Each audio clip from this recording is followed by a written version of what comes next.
J'appelle à la vigilance par rapport aux manœuvres israéliennes, une vigilance extrêmement attentive. Les manœuvres israéliennes autour de l'Algérie, car ce qui se passe est une provocation contre l'Algérie. Il faut absolument être attentif et intelligent, ne pas tomber dans les provocations parce qu'on veut entraîner l'Algérie vers la guerre. Et en réalité, il faut avoir une riposte mesurée, intelligente, dans le débat performante de questions pour faire d'actu échec après au le plan sud. déplacement de l'ambassade US à Al-Quds occupée en 2017. Trump commet une nouvelle forfaiture diplomatique, cette fois au Sahara occidental, reconnaissant unilatéralement la souveraineté de Rabat sur ce territoire non autonome, et ce à la veille de la célébration aujourd'hui même de la déclaration sur l'octroi de l'indépendance aux peuples coloniaux de 1960 par la résolution 1514. Le parallèle est permis puisque les USA et le Maroc ont effectué un troc diplomatique cette semaine qui a choqué la communauté internationale et contrevient aux règles les plus élémentaires en matière de droit international. Depuis, les condamnations et rejets du décret présidentiel américain fusent. Aux Nations Unies, Guterres a déjà sonné le glas des réjouissances marocaines. Le décret américain n'aura aucun effet, dit-il, un effet juridique sur le dossier du Sahara occidental. Pour en parler, je vous présente d'abord notre plateau ce soir avec la présence de M. Amazit Bouhalfa, journaliste spécialisé dans les questions internationales. Merci d'avoir accepté notre invitation. Dr Saïd Ayashi, président du comité de soutien au peuple sahraoui. Merci à vous également d'être parmi nous. Et puis M. Brahim Zitouni, analyste politique, merci également d'être ce soir avec nous. Et puis via Skype, nous accueillons ce soir également, à partir de Paris, Maître Gilles Devers, avocat et représentant du Front Polisario. Bonsoir et merci d'être avec nous également. Et puis à partir de Madrid, nous avons Carlos Ruiz, juriste et professeur universitaire. Merci à vous, monsieur, également d'avoir répondu présent à notre invitation. Pour commencer, on va faire un petit résumé sur les réactions internationales. C'est un sujet signé par Naïma Chekchek. C'est avant-hier que l'Assemblée générale de l'ONU a emboîté le pas à cette reconnaissance fallacieuse du président américain sortant en adoptant illico et sans vote une résolution dans laquelle elle appuie la solution garantissant au peuple du Sahara occidental son droit à l'autodétermination. Une nouvelle résolution très saluée par le représentant du Front Polisario à l'ONU qui affirmait hier que l'adoption par l'Assemblée générale de l'ONU d'une nouvelle résolution sur le Sahara occidental constitue un coup dur pour l'occupation marocaine et ses tentatives visant à dénaturer la cause sahraoui.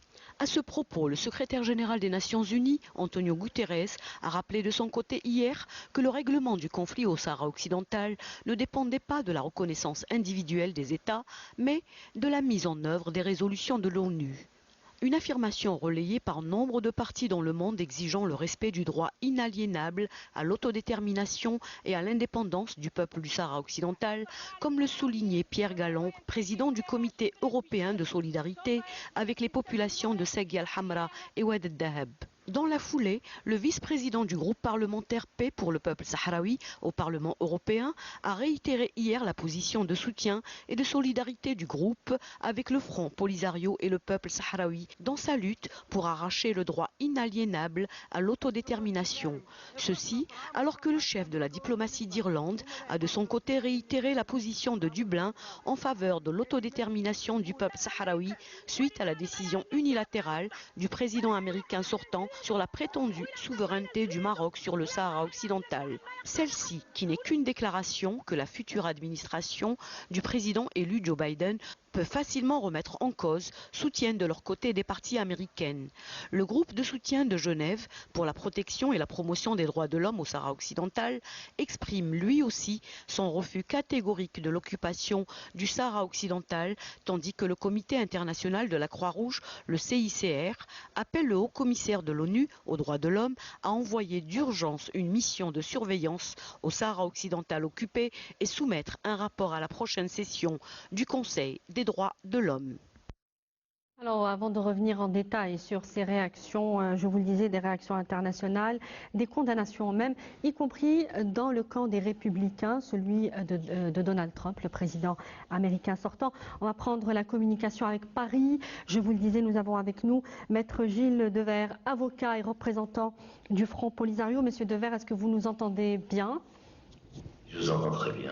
Alors, on sait que la législature américaine par décret présidentiel est très présente dans le système américain.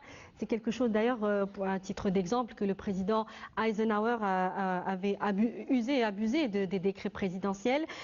Que vaut aujourd'hui un décret américain présidentiel sur le plan international, comme dans un dossier aussi complexe que celui du Sahara occidental?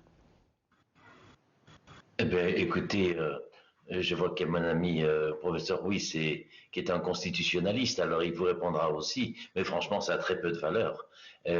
Ça peut avoir une valeur en droit interne, il faudrait bien connaître le fonctionnement des États-Unis, mais c'est un décret présidentiel, c'est pas un vote du Congrès. Bon, donc il y a déjà une différence. Ce qui est sûr, c'est que si je suis un businessman des États-Unis, que je veux faire des affaires spécifiquement sur le Sahara et ne vendre qu'aux États-Unis et dans un État qui est contrôlé par les républicains et dans la branche des républicains qui soutient Trump, là j'ai peut-être un petit avantage. Mais pour le reste, c'est une gesticulation politique, on ne peut pas dire autrement, parce que si le droit international et la paix dans le monde résultaient de déclarations isolées de personnalités politiques, disant je reconnais ceci, je reconnais cela, non, ça n'a pas de sens. L'histoire c'est l'histoire d'un peuple depuis 200 ans sur son territoire, des revendications très récentes finalement du Maroc qui sont désintéressées avant de voir qu'il pouvait y avoir un intérêt politique pour lui, et ensuite 40 résolutions du Conseil de sécurité qui sont elles-mêmes fondées sur une base doctrinaire très solide de l'Assemblée générale.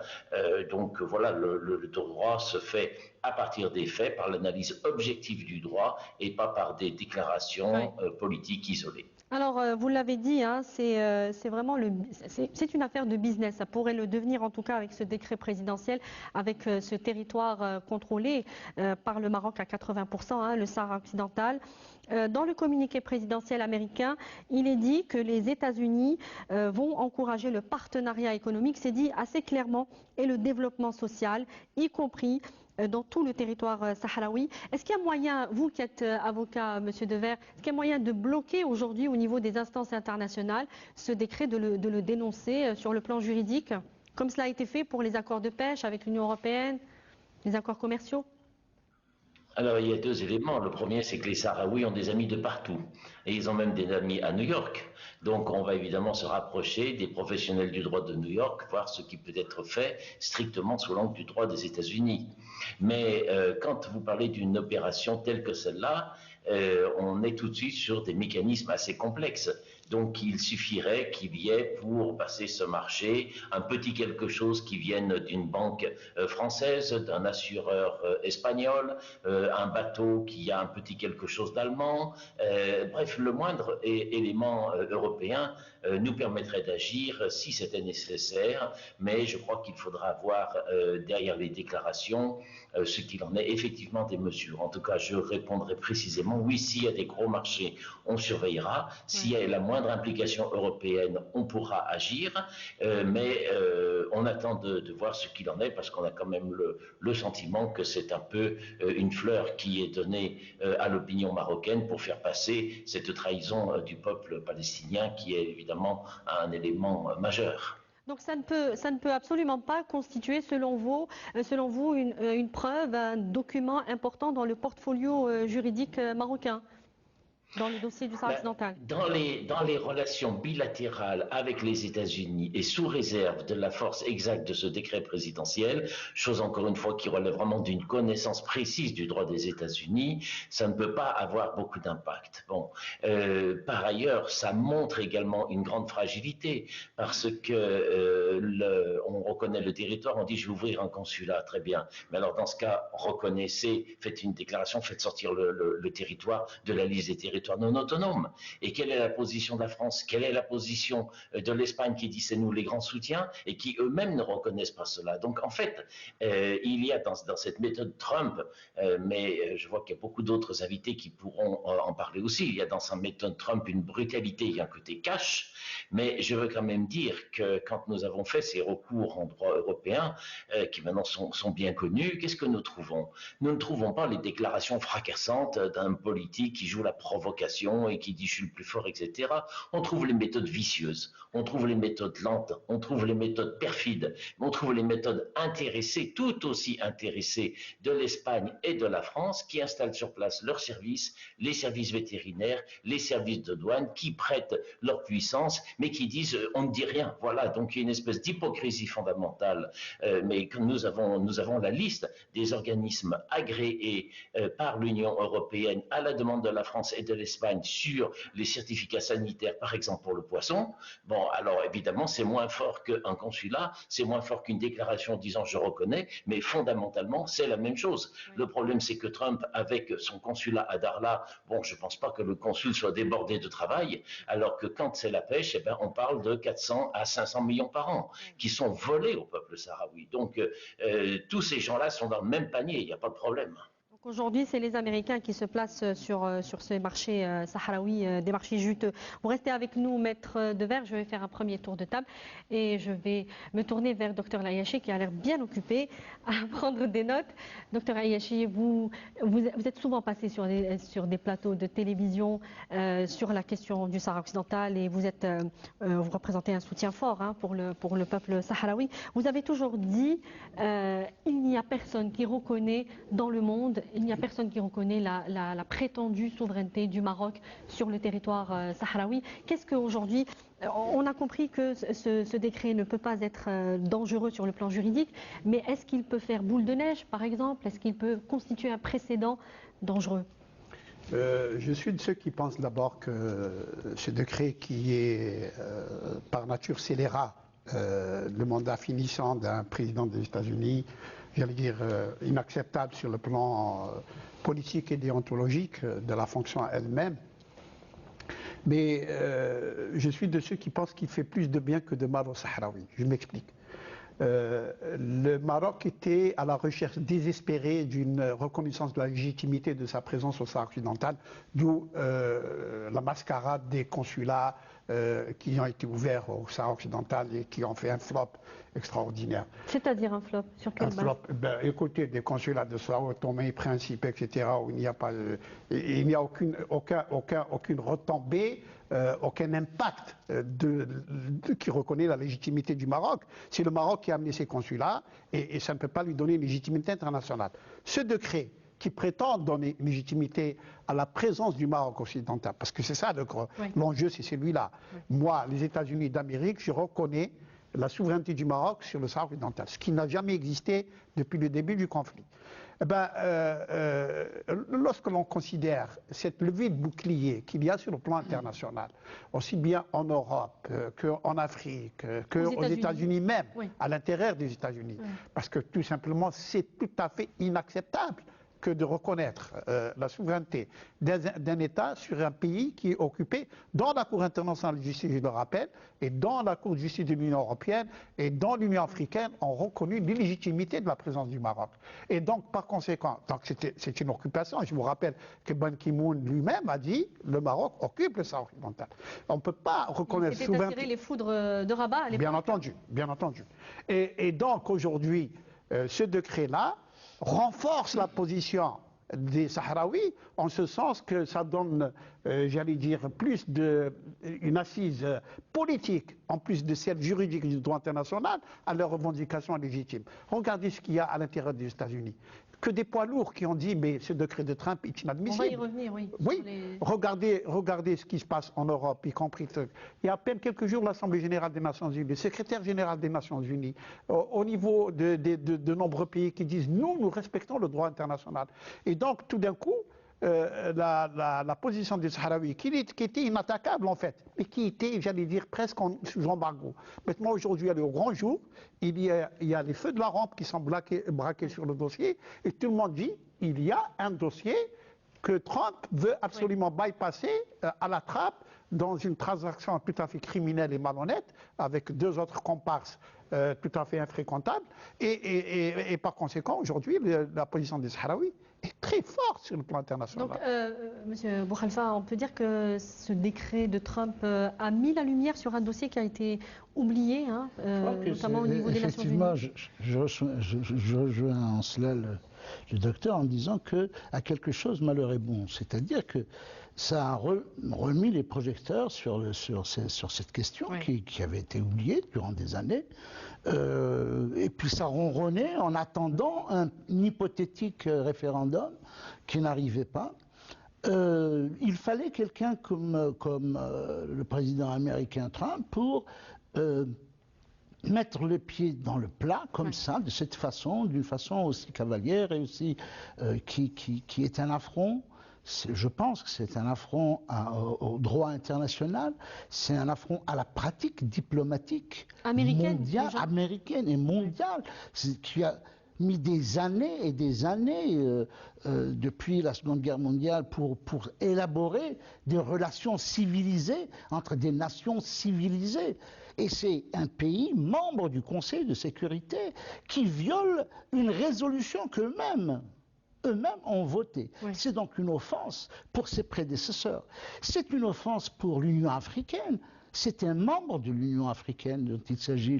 La RAST est membre fondatrice de l'Union africaine, membre de l'organisation de l'Union africaine. C'est une offense. L'Union africaine, Boukhalifa Hammazine, qui n'a pas réagi avec fermeté. Oui, on a vu lors la dernière rencontre, cette institution sans aucune mesure concrète. Cette institution existe. Ce n'est pas parce que elle n'a pas réagi. Ce n'est pas parce que, mais elle existe et on lui doit le respect. Mais comment, pardonnez-moi, puisque vous parlez de l'Union africaine, on va ouvrir une petite parenthèse. Comment vous expliquez que l'Union africaine réagisse, par exemple, au coup d'État qu'il y a pu avoir ces dernières années dans différents pays, pour ne pas les nommer? Comment se fait-il que l'Union africaine prenne des mesures, gèle la participation de ces pays-là et aucune mesure concrète contre le Maroc? C'est beaucoup plus facile pour eux. Parce que l'Union africaine est actuellement traversée par des forces extérieures terribles, des puissances. Qu'est-ce que l'Union africaine, qu'est-ce que des pays comme les pays que nous connaissons du Sahel, que peuvent-ils aujourd'hui? Ils sont embarqués dans des alliances militaires aventureuses, ils vivent des situations économiques terribles. Donc l'Union africaine est inhibée. Et le Maroc en profite. Et l'Union africaine, bien sûr, mais il en a profité. Mais une forteresse se prend de l'intérieur. Le Maroc est retourné. Oui, on va y revenir. Il est retourné. Un détail important. Je vais faire un rapide tour de table pour aussi parler à notre invité qui nous attend depuis l'Espagne. Monsieur Ibrahim Zitouni, votre avis sur ce décret présidentiel?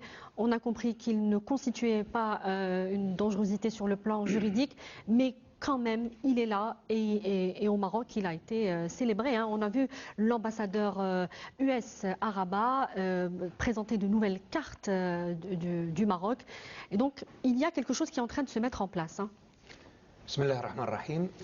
Oui, effectivement, et partons de la carte qui présente un Maroc unifié, entre guillemets. C'est le même genre de carte que les Israéliens montrent à la face du monde, en englobant les territoires occupés, en englobant le Golan, des territoires qui ne leur appartiennent pas, et c'est la même démarche. Et il faut se poser une question. Comment on en est arrivé là? Et c'est ça la vraie question. En fait, dès 1984, le professeur Lowenberg avait déposé sur le bureau du Premier ministre sioniste de l'époque un rapport qui était Benyattahu déjà à l'époque, et il lui avait déposé un petit rapport qui a fait grand bruit et qui s'appelait « Pour une rupture nette, pour une nouvelle stratégie pour sécuriser le domaine ». Comprenez, sécuriser le domaine de l'influence israélienne et au Moyen-Orient et en Afrique. On sait ce qu'il est advenu du Moyen-Orient. Parlons de l'Afrique. 3 États étaient cités. La Libye, on sait ce qu'il est advenu, 2011. L'Afrique du Sud, l'Algérie. Et ce sont ces 3 pays qui, traditionnellement, soutiennent non seulement la cause palestinienne, mais aussi la cause sahraoui. Et donc, de ces réflexions de ce think tank israélien, est né, après lobbying aux États-Unis, l'Africom. C'est-à-dire que l'Africom est venu au bout d'idées qui ont été promues par les Israéliens aux États-Unis pour faire un nouveau Unified Command Combat en Afrique. Et l'Africom s'appuie sur Israël et s'appuie sur l'OTAN pour la promotion des intérêts israéliens et pour barrer la route à la Chine. C'est écrit noir sur blanc. Ce qui veut dire qu'en réalité, le Maroc, pour atteindre ses objectifs, a couplé sa stratégie avec l'impérialisme, avec la ligne idéologique sioniste de manière générale, pour arriver à ses fins. L'inspiration est israélienne, l'expiration est marocaine. Et c'est ce qu'il faut bien comprendre, c'est que nous avons là deux faces d'une même politique, oui. Sauf que... Un accord entre colons, comme l'avait... oui, d'une certaine façon. Un eurodéputé. Exactement. Sauf que là, nous sommes passés à une autre étape. Nous sommes passés à l'étape de la négation du droit à l'autodétermination. En Palestine d'abord, au Sahara occidental ensuite. Et pourquoi la société américaine et beaucoup d'Américains réagissent dans tous les camps, aussi bien démocrates que républicains, parce que les États-Unis eux-mêmes sont nés d'un droit à l'autodétermination contre les colons britanniques à la fin du XVIIIe siècle. Un principe auquel ils tournent le dos aujourd'hui. Et vous voyez que dans ce rapport du professeur Lowenberg, il y avait deux axes. Un axe politique, tel que je viens de vous le décrire, et un axe culturel, de lutte contre l'islam, d'une part, et d'autre part, un autre axe de travail idéologique auprès des élites américaines, et c'est là tout le rôle de l'AIPAC, pour influencer la branche des évangélistes américains afin qu'ils établissent une convergence d'ordre théologique un peu distordu avec le sionisme. Et c'est ainsi que nous avons vu apparaître des élites américaines qui ont commencé à nier leurs propres principes fondateurs. La société américaine ne suit pas, en particulier la jeunesse américaine, et je voudrais signaler que dans les campus américains, il y a une jeunesse démocrate, il y a une jeunesse républicaine qui remet en cause ce genre de choses. Si dans les élites, les sionistes ont gagné, en grande partie, dans la jeunesse américaine, il y a un retour de bâton, et je crois que ce serait intéressant qu'un comité de soutien au peuple sahraoui ou que les Sahraouis eux-mêmes fassent la tournée des universités américaines afin de populariser leur juste cause. Alors on va aller à Madrid et parler à M. Carlos Ruiz, qui est juriste et professeur universitaire. Monsieur Ruiz, vous nous entendez? Oui, oui, très bien. Monsieur Ruiz, je vous repose la question, vous qui êtes juriste. On sait que le Maroc attendait cette preuve de légitimité d'une prétendue souveraineté sur le territoire sahraoui. Est-ce qu'il l'aurait aujourd'hui avec ce décret présidentiel et qu'est-ce qu'il peut constituer dans son portfolio juridique?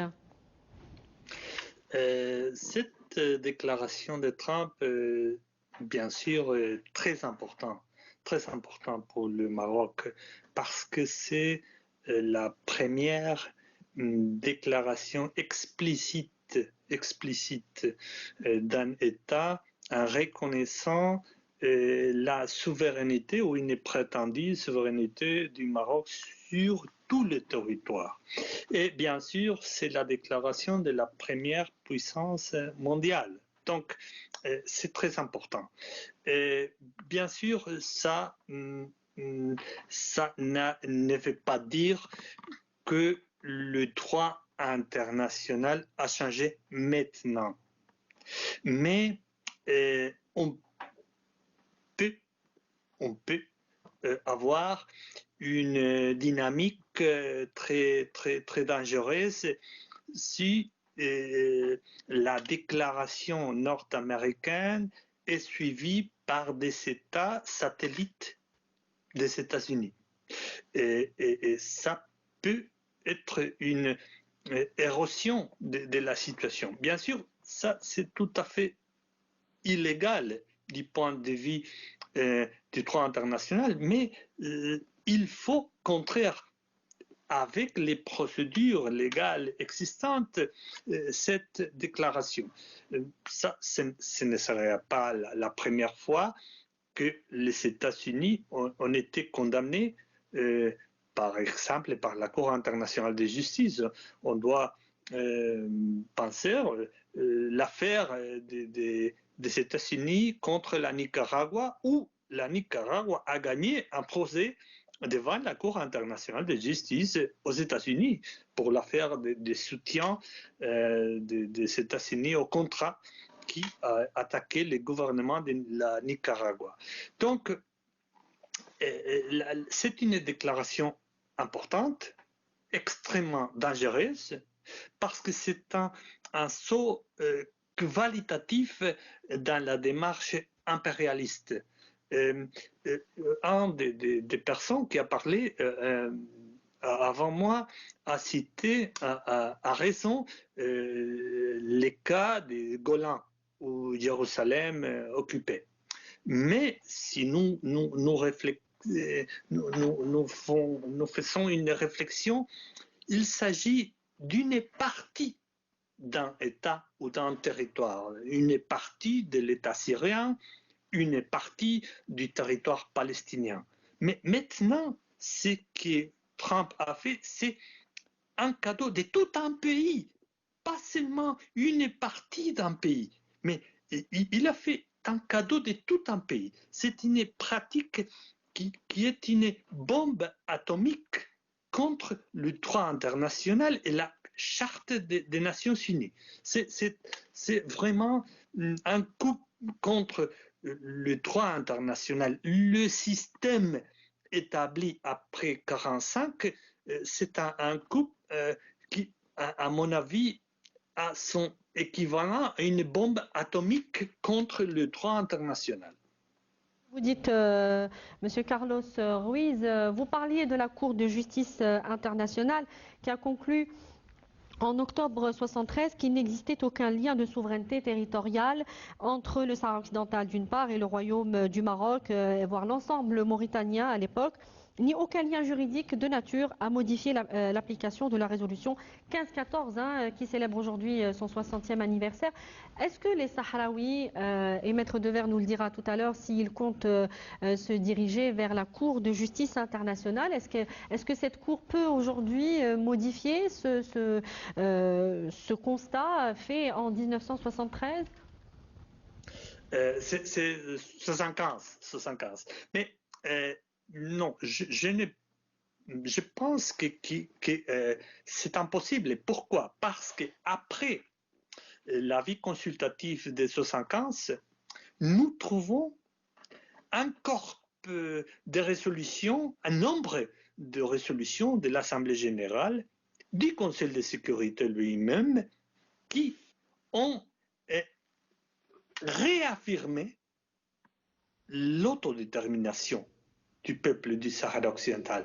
Donc, c'est extrêmement improbable que la Cour internationale de justice puisse dire le contraire de ce qu'elle avait dit en 1975. Donc vous êtes formel. Mais est-ce qu'aujourd'hui la reconnaissance américaine peut définitivement, selon vous, enterrer le plan de règlement des Nations Unies, comme on le connaît avec ses différents mécanismes, la MINURSO, l'envoyé donc spécial de l'ONU, puisqu'on veut forcer les Sahraouis à dialoguer sur uniquement le plan de paix, le plan d'autonomie marocain. On exclut aujourd'hui la partie autodétermination. C'est ce que dit le communiqué du décret présidentiel. Oui, de ce point de vue, bien sûr, le communiqué, la déclaration de Trump est un missile contre les plans de règlement. Ouais. Parce que tous savent que les plans de règlement avaient deux options, l'indépendance ou l'intégration. Les États-Unis ont écarté l'indépendance et donc il laisse seulement une option qui, c'est très clair, c'est l'option que le peuple sahraoui ne veut pas. que c'est l'intégration. Et c'est pour ça que le Maroc ne veut pas un référendum, parce qu'il sait très bien que le peuple du Sahara occidental ne veut pas l'intégration.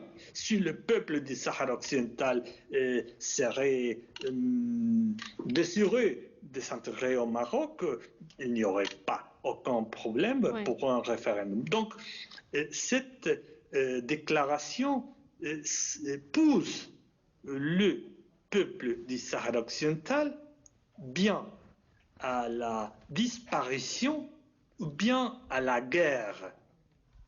Et donc, s'il y a une guerre, si la guerre est perdue, bien sûr, ça serait aussi la disparition. Oui, mais c'est l'unique possibilité d'avoir une reconnaissance. C'est une action, une guerre où on peut avoir ou une victoire ou un résultat équilibré, comme c'était le cas auparavant, et qui avait abouti au plan de règlement. Mais la déclaration est extrêmement dangereuse parce qu'elle oblige le peuple du Sahara occidental à faire la guerre et donc déclenche une instabilité dans la région. C'est vraiment une déclaration vraiment brutale. Oui.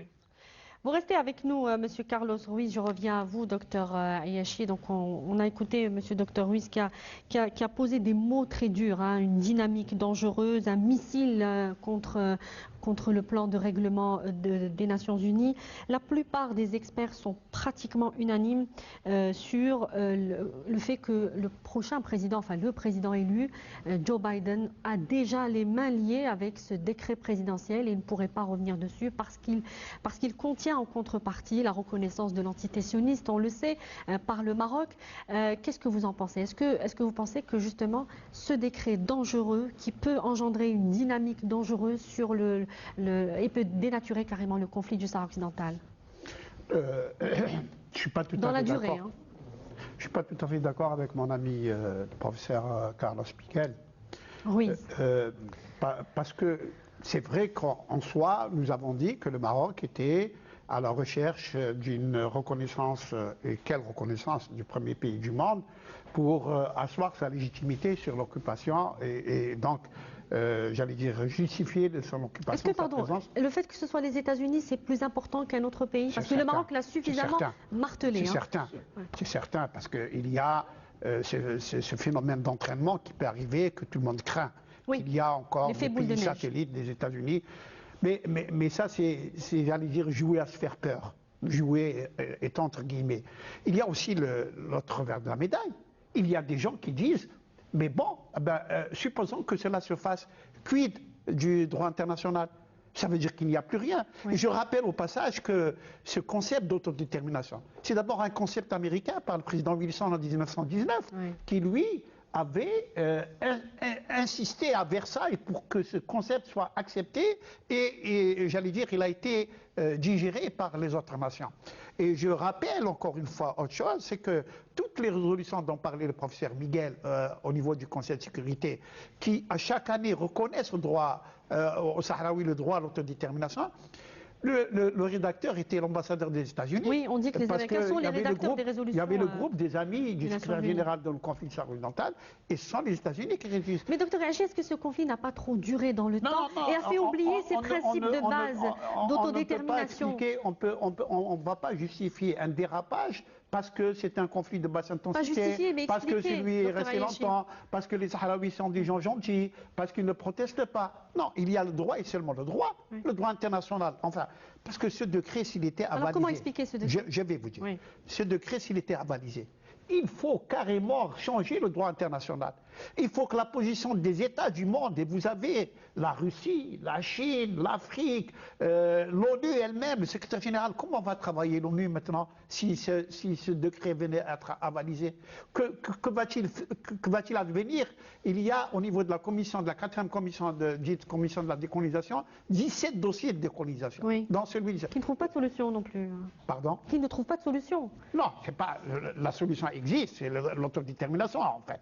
Bon, le dossier le plus clair est celui du Sahara occidental. Oui. Pourquoi? Parce qu'il est déjà catégorisé au niveau des Nations Unies comme pays non autonome. Et la Charte des Nations Unies est claire comme l'eau de roche. Tout pays colonisé, le peuple d'un pays colonisé a le droit de choisir librement son destin à travers un référendum. C'est un postulat mathématique. On ne peut rien changer. Si on le change, on doit changer les relations internationales entre les États. On doit changer comment maintenir la paix et la sécurité dans le monde.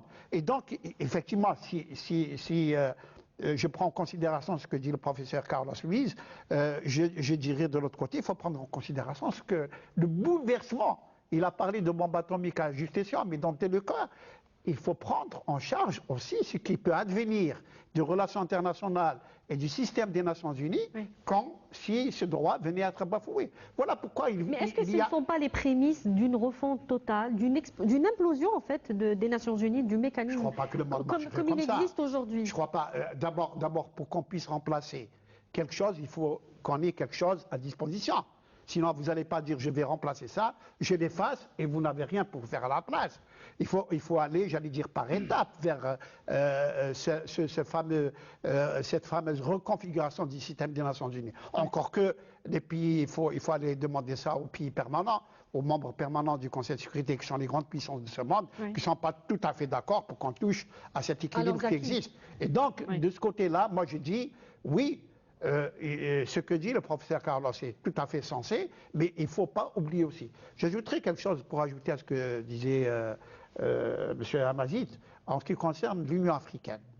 L'Union africaine, le dossier a connu, j'allais dire, une avancée, parce que en fait, l'Union africaine a fait confiance en l'ONU parce qu'ils sont leurs associés officiels dans la recherche de la solution. Oui. Mais depuis quelque temps, ça ronronne, et là, je voudrais quand même qu'on se réfère au dernier discours de notre ministre des Affaires étrangères, qui a été vigoureux et qui n'a pas dit « je félicite l'Union africaine pour ce qu'elle fait pour le Sahara occidental ». Il dit « je responsabilise l'Union africaine en ce que ce soit un pays africain qui est colonisé et l'Union africaine doit maintenant se réapproprier le dossier pour qu'elle puisse trouver une solution ». Et là, je note que le dossier qui a été retiré à un moment donné à Conseil de paix et de sécurité. La Commission paix et sécurité, qui a plus d'efficacité que la Troïka ou n'importe quel autre système encore au niveau de l'Union africaine. Alors on va reprendre M. Gilles Devers avant de parler à nos invités sur le plateau. M. Gilles Devers, avocat et représentant du Front Polisario. On a parlé de la Cour de justice internationale. M. Gilles Devers, est-ce que vous comptez présenter un recours, un dossier, quelque chose, une plainte contre ce décret présidentiel américain? Est-ce qu'il peut y avoir un recours auprès des instances internationales? Devant une instance internationale, le chemin n'est pas tracé comme cela. Je ne pense pas. En tout cas, on ne peut pas parler directement de la Cour internationale de justice. On peut parler de procédure en droit des États-Unis avec des arguments de droit international. Bon. Mais ça mérite un travail technique. En revanche, et là, je ferai... nous avons un petit souci de connexion. Je reprends avec vous, Monsieur Boukhalifa Amazit. C'est vous qui avez évoqué l'Union africaine. Moi, j'aimerais qu'on fasse ce parallèle. Je ne sais pas s'il est bon ou pas de le faire. Il y a l'investiture du président Trump à l'époque, début 2017. C'est précisément la même période à laquelle le Maroc est retourné à l'Union africaine. Est-ce qu'il y avait déjà là des garanties données au royaume chérifien? Le Maroc déjà il y a 4 ans. N'est pas retourné comme ça par hasard. Oui. Et la période de son retour. Pas uniquement la période, mais la stratégie elle-même. La stratégie. La France très particulièrement, par l'intermédiaire des mécanismes mis en place par la France-Afrique, etc., par l'intermédiaire de ce type de mécanisme, la France a créé des conditions. C'est-à-dire avec les pays africains alliés, etc., notamment ceux de la zone CFA, ils ont créé les conditions pour que ce soit un appel de l'Afrique, de ces pays au Maroc. Et non pas une entrée par effraction, c'est-à-dire un retour. On a prié le Maroc de bien vouloir, etc. Et tout, enfin, le Maroc a dû présenter une demande d'adhésion en bonne et due forme. Il n'est pas revenu par la grande porte. Mais on a respecté. Mais en Afrique, Ça fonctionne, c'est comme ça. C'est la procédure. Les relations internationales, c'est vraiment, ça avance à une vitesse géologique. Vraiment, c'est pour ça que personnellement, je ne crois pas qu'il va y avoir une explosion comme ça. Non, non, ça va se faire. Des choses, si elles se font, vont se faire très doucement. Et c'est ce qui s'est passé pour le Maroc. Le Maroc avait besoin, parce que, je vous le disais tout à l'heure, qu'une forteresse se prend de l'intérieur.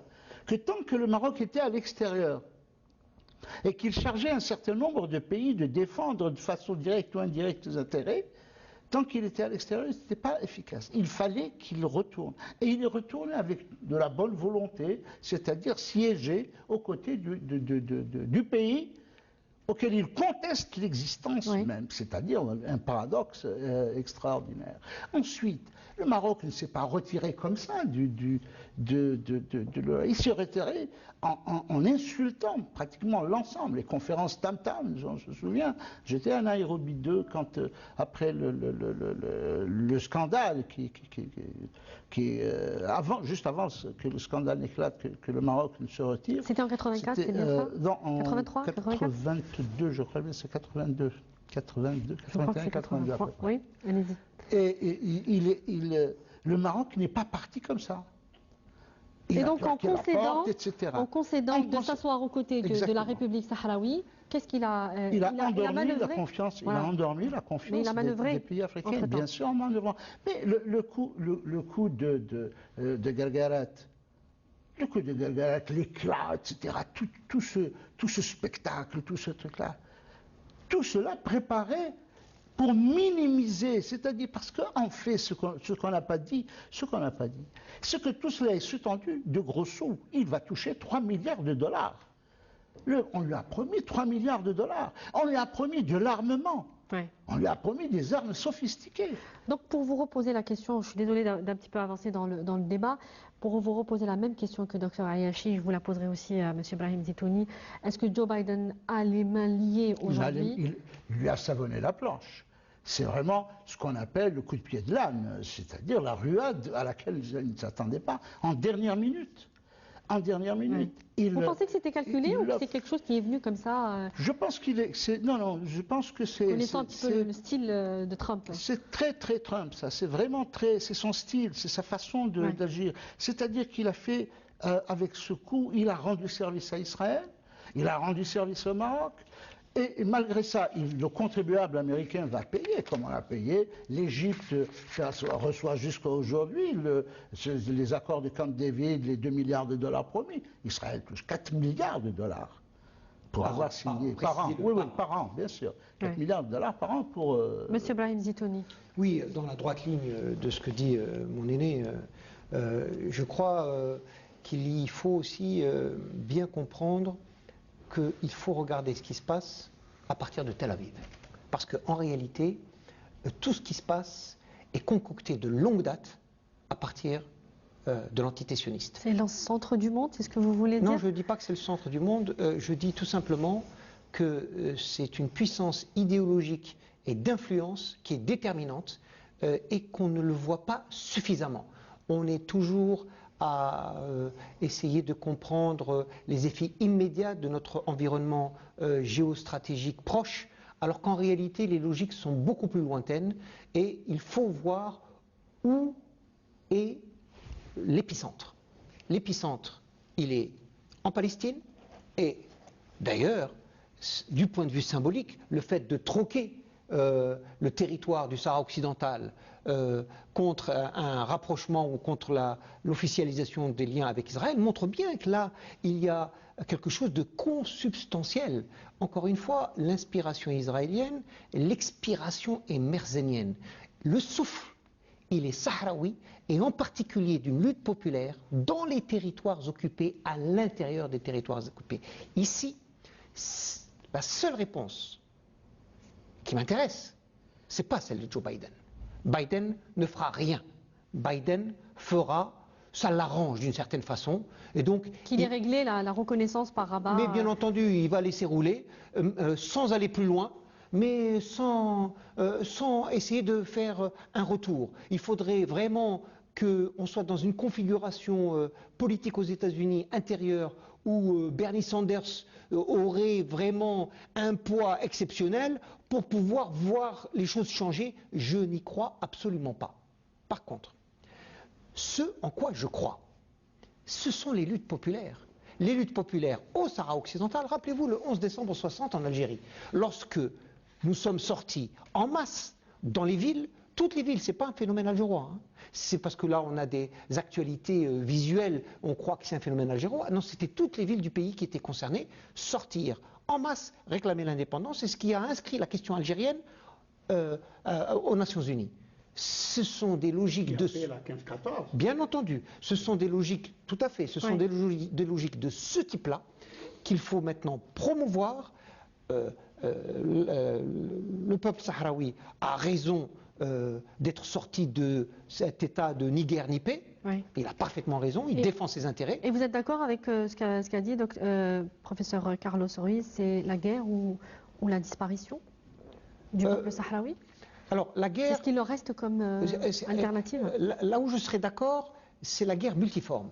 Ce n'est pas simplement une guerre à dimension militaire, c'est la guerre à dimension populaire. Et à partir du moment où nous avons une guerre à dimension populaire, c'est-à-dire d'essence politique, à ce moment-là, il y a possibilité d'avoir des leviers parce que, après tout, les États-Unis, c'est un seul État et le reste du monde, comme le soulignait parfaitement le docteur Ayashi, ce reste du monde tient aux droits des peuples et au droit à l'autodétermination. Docteur Ayashi, un mot sur la non-réaction de la France qui a réagi sur la reconnaissance de Rabat d'Israël, mais pas sur le troc, sur le Sahara occidental. Pourquoi ce silence alors qu'on attendait plus une action de la France?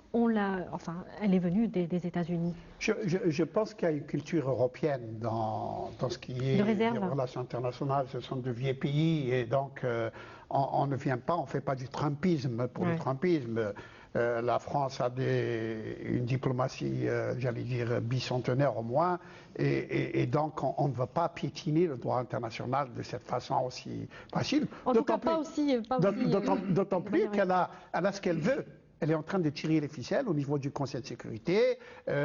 Sans protéger le Maroc ne fait que bénéficier. Je dirais à l'occasion, tout à fait d'accord avec le professeur Zitouni, l'un des plus grands gagnants, c'est Israël dans cette histoire, bien entendu. Oui. Et j'ajouterai quelque chose, si vous le permettez, sur l'Union africaine et le Maroc. Le Maroc est revenu à l'Union africaine, je suis de ceux qui pensent que le Maroc est revenu à l'Union africaine avec deux objectifs, qui sont distincts, mais ou l'un ou l'autre. Où il arrive à exclure la race de l'Union africaine, ce qu'il a essayé de faire pendant maintenant 4 ans. Et de nombreux experts disent que c'est le but ultime, c'est d'exclure la race. Oui. Il n'est pas arrivé. Rappelez-vous les sommets Union africaine avec le Japon, Union africaine avec l'Union européenne, l'histoire d'Abidjan, rappelez-vous, d'autant plus, et mon ami Boukhadfa l'a rappelé, la race est un membre fondateur, donc j'allais dire quelque part inexpugnable. Par contre, et là, ça peut être quelque part soufflé par ses amis israéliens. Il est capable d'imploser, de dynamiter l'Union africaine de l'intérieur. Et ça peut être un objectif et qui peut être en droite ligne des consulats qui sont installés chez lui, qui sont à 95% des consulats de pays africains. Comment? Parce que tout simplement, vous êtes dans un sommet de l'Union africaine ou même une réunion des pays, et vous avez un pays, en l'occurrence la race qui existe, qui est membre fondateur, et vous avez un autre pays qui ouvre un consulat dans le pays dont le membre est fondateur, mais qui représente un autre pays. Vous voyez un peu l'imbroglio politico-juridique, et ça, le Maroc peut encore attiser les feux jusqu'à, j'allais dire, créer quelque chose d'ingérable à l'intérieur de l'Union africaine. Ça peut être un objectif, ça, du côté du Maroc. Mais bon, ce n'est pas la question de l'heure encore. Pour aujourd'hui, de ce qui se passe au Sahara occidental, je suis persuadé que c'est une conjoncture qui peut, évidemment, ça relève, j'allais dire, de la responsabilité des Sahraouis et de la conviction de ceux qui les accompagnent, la situation peut être retournée en leur faveur. D'abord, le combat dont parlait le professeur Zitouni, il n'y a pas d'autre. Il n'y a pas d'autre. Mon ami Carlos, encore une fois, je le connaissais beaucoup plus, j'allais dire, doux, qu'il a des termes très durs, la disparition. On va faire un génocide du peuple sahraoui. On va faire un génocide. Quel est le pays ou la puissance qui peut prendre cette responsabilité? C'est impossible, c'est impossible. Et donc, moi je ne connais pas de peuple déterminé, de peuple uni comme le peuple sahraoui, de peuple qui se bat pour le droit qui lui est reconnu internationalement et qui aurait perdu. Les Sahraouis sont convaincus. Oui. Je crois qu'il y a un acteur que nous avons complètement oublié, c'est le peuple marocain lui-même. Le peuple marocain, c'est vrai que s'il a, d'une façon générale, s'il a été travaillé au corps pour admettre la marocanité Est-ce qu'on lui a demandé son avis occidentale, la cause palestinienne est pour lui une cause sacrée, exactement comme pour nous. Et on le sent chez les Marocains. Je pense que cet acteur va aussi intervenir, peut faire irruption sur la scène et être déterminant dans son action. Alors justement, il y a effectivement les partis politiques. Bon, bien entendu, l'union sacrée, ça a toujours été... Je voudrais compléter très rapidement. L'union sacrée, ça a toujours été... Bon, d'ailleurs, toujours, l'union sacrée, c'est contre l'Algérie. C'est l'ennemi, le voisin, etc. Mais là, je crois que le peuple marocain va plus laisser faire aussi. Il faut rappeler que le ministre des Affaires étrangères, le ministre marocain, a poussé un petit peu le culot jusqu'à dire que cette reconnaissance d'Israël permettrait à terme, enfin permettrait en tout cas au Maroc de rester un facilitateur dans le dialogue pour les Palestiniens. C'est l'empactage du truc, mais j'ajouterais à ce que dit... Est-ce que c'est quelque chose qui peut se retourner contre le roi lui-même et le gouvernement? Oui. Il y a la rue marocaine, parce que le peuple marocain est profondément pro-palestinien, je vais dire par conviction, et c'est le peuple algérien. Et puis il y a une partie de la classe politique marocaine qui va être en porte-à-faux. Les islamistes, ils ont dans leur doctrine de parti la dimension palestinienne. Non, ils sont là. Ou alors, il n'y a plus de classe politique au Maroc. C'est vrai qu'on a vu disparaître les uns et les autres autour du dossier sahraoui, mais là, la cause palestinienne, c'est flagrant, si jamais il accepte ceci. Je crois que dans le cas du parti au pouvoir, c'est davantage un acteur politique qu'une classe politique. Ce sont des acteurs qui jouent un rôle d'ailleurs qui est... le scénario est écrit par le Palais Royal, attention. On va reprendre Maître Gilles Devers, qui est avec nous à partir de Paris. Vous étiez, monsieur, en train d'expliquer un petit peu les étapes ou les procédures juridiques qui s'offraient à vous pour présenter un recours ou pour un petit peu attaquer ce décret présidentiel et ne pas le laisser engendrer cette dynamique dangereuse dont parlait Carlos Ruiz notamment. Oui, tout à fait. Alors, vous savez, en procédure, on essaye de faire comme les combattants sahraouis. On s'adapte au terrain et quand il y a un objectif en face, c'est pas forcément lui fonçant dessus qu'on y arrive.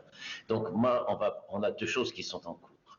D'abord, le premier sujet, c'est le risque de contagion. Je pense que ce risque, il est réellement politique et que les États européens, avec tout ce qu'ils ont fait, ils seraient pas bien loin de faire un petit peu plus. Mais attention, on a un rendez-vous devant le tribunal de l'Union européenne avec une procédure. Et là, le rendez-vous, il n'est pas dans 50 ans, il est au cours de l'année 2021, je pense dans le printemps. Nous avons attaqué au nom du Front Polisario, en tant qu'organe souverain, l'accord d'extension des accords qui sont passés avec le Maroc sur le territoire et sur la mer Sahraoui. Et ces affaires ont été regroupées, l'accord d'association, l'accord de pêche, et nous aurons une audience, je pense, en cours du premier semestre. Et lors du premier semestre, qu'est-ce qu'on va déjà voir? Et évidemment, la télévision algérienne pourra venir, parce que ce sera public. Et qu'est-ce que vous verrez? Vous verrez que dans la première phase du procès, il y avait tout le monde contre les Sahraouis. Unanimité du Conseil de l'Union européenne, l'Allemagne, la Belgique, le Portugal, l'Espagne. Et maintenant, ça s'est raréfié, il n'y a plus que la France qui vient soutenir. C'est-à-dire que même l'Espagne ne fait plus partie de ce procès, elle y a renoncé. Et ce procès, il pose la question de la souveraineté. Donc la France, elle va pas pouvoir dire oui, non, je ne sais pas. Et on lui posera des questions et on sera présent à l'audience et on lui dira souveraineté ou non sur le territoire. Et la France, elle sera obligée de répondre non parce qu'elle sera devant les juges. Et il y a également les syndicats marocains qui sont entrés dans la procédure. On leur posera la question de la même manière. Donc les tribunaux, je peux vous dire qu'il y aura une bataille frontale. Et décidément, nous avons un petit problème de connexion. Je reviens à vous, Monsieur Brahim Zitouni. Vous vouliez réagir là sur l'aspect juridique. Vous pensez qu'il y a des issues pour ne pas laisser ce décret, encore une fois, engendrer une dynamique négative hein, et dénaturer complètement ce conflit du Sahara occidental. Il est important de l'attaquer en amont. Oui, encore une fois, le parallèle avec les processus voulus par les sionistes quant à la question palestinienne est flagrant.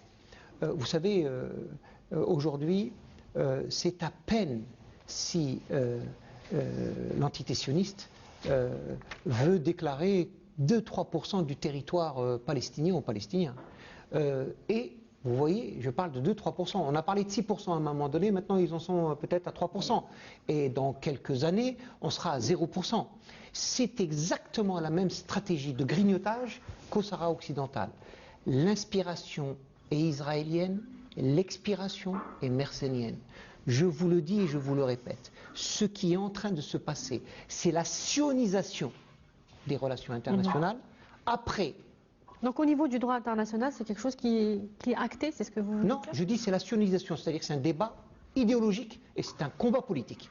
Donc, il y a des lobbies, on est d'accord. Il y a des lobbies, il y a des dynamiques à mettre en œuvre, et on revient toujours à la même chose. Vous avez, regardez, pourquoi fait-on des alliances avec le Qatar, les Émirats Arabes Unis et l'Arabie Saoudite alors que le Koweït a une position hyper honorable parce que c'est une démocratie parlementaire, il y a un véritable débat démocratique au Koweït et donc les peuples s'y expriment et à partir du moment où les peuples s'expriment, eh bien ils refusent le diktat sioniste. Le vrai débat, c'est la question démocratique dans les pays du Golfe. En réalité, il faut remettre en jeu la question démocratique dans les monarchies. Voilà des monarchies qui ont confisqué le pétrole et qui ont confisqué la décision souveraine de leur peuple.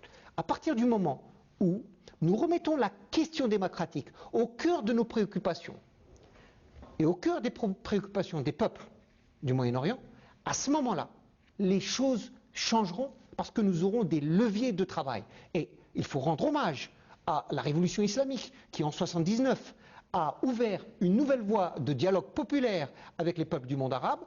Certains peuples, comme le nôtre, y ont répondu avec un dialogue intéressant et en convergence d'intérêts avec la révolution islamique et la République islamique, et les pays du Golfe se sont fermés.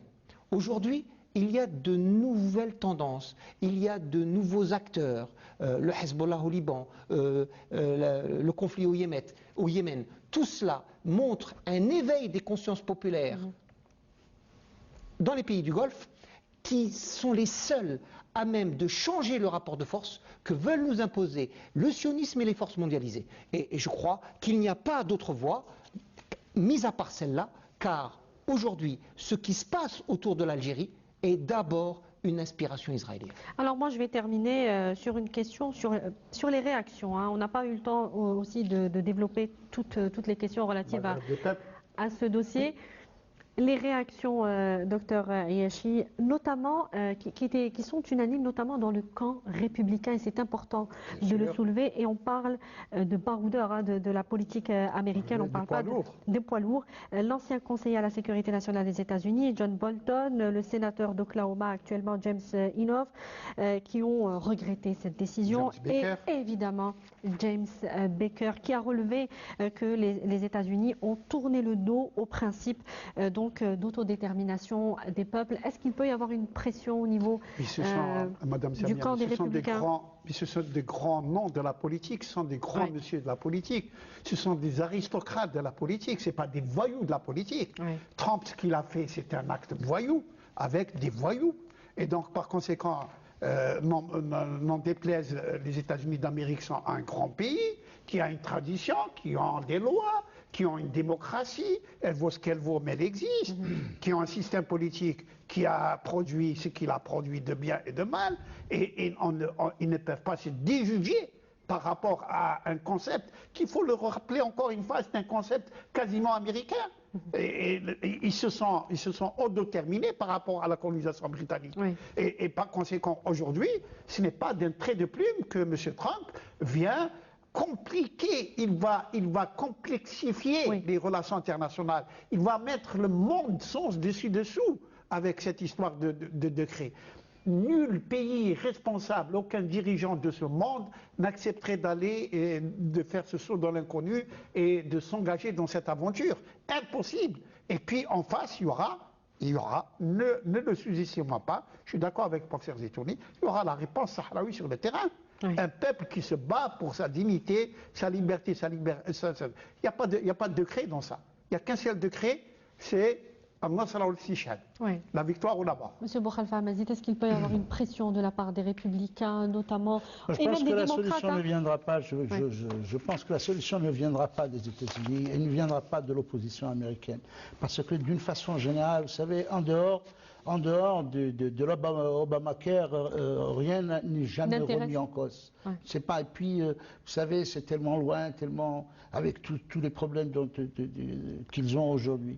Je crois que la solution viendra des peuples de la région et du peuple sahraoui en premier lieu, et du peuple marocain qui est un acteur principal.